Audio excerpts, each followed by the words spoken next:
मैं अपील करता हूं कि 2 महीने में कम से कम आप टीवी देखना छोड़ दीजिए। 2 महीना छोड़ दीजिए। आप उठा के फेंक दीजिए टीवी को घर से बाहर। ना मोबाइल में देखिए, ना दीवार पर चिपका के देखिए। 2 महीना तो नहीं देख सकते ना, इतना तो कर सकते हैं। इससे आसान डेमोक्रेसी के लिए मैं क्या मांग रहा हूं आप, कि वो टीवी जो भारत के लोकतंत्र को, अर्जित किए गए लोकतंत्र को बर्बाद करने के लिए दिन रात मेहनत कर रहा है, क्या आप उस टीवी को नहीं छोड़ सकते? छोड़ दीजिए ना।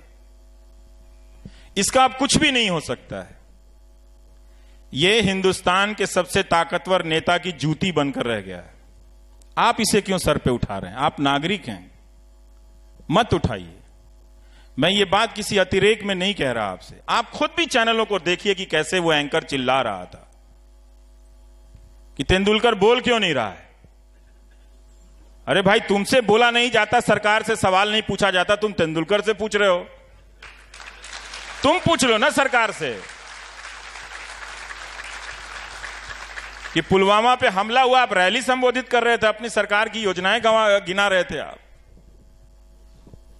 7 दिन बाद जब कश्मीरी लड़कों को मार दिया जाता है, पीट दिया जाता है, तब कहते हैं हमारी लड़ाई कश्मीर से है, कश्मीरियों से नहीं है। ये आप पहले दिन भी कह सकते थे जब आपका होम मिनिस्टर कह रहा था। तो पूछने की उनमें हिम्मत नहीं है, तो वो क्या करता है कि ध्यान ना जाए कि ये सरकार से पूछना हमारा काम है, तो आपके ही बीच कह रहा है कि आप इनसे क्यों नहीं पूछ रहे हैं, ये एंटी नेशनल है। अब वही 4 लोग एंटी नेशनल इनको मिले इतने बड़े देश में, 4 एंकर और 1 वकील। अब उनसे बोर हो गया तो एक तेंदुलकर गावस्कर को खोज के ले आए।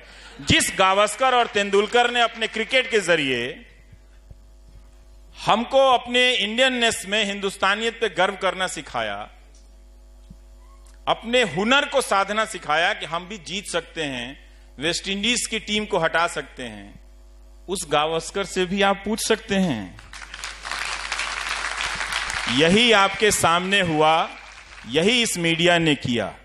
तभी मैं कहता हूं, मेरा बस चलता तो मैं देश के हर आदमी से कह आता कि तुम इस 2.5 महीने के लिए टेलीविजन चैनल मत देखो।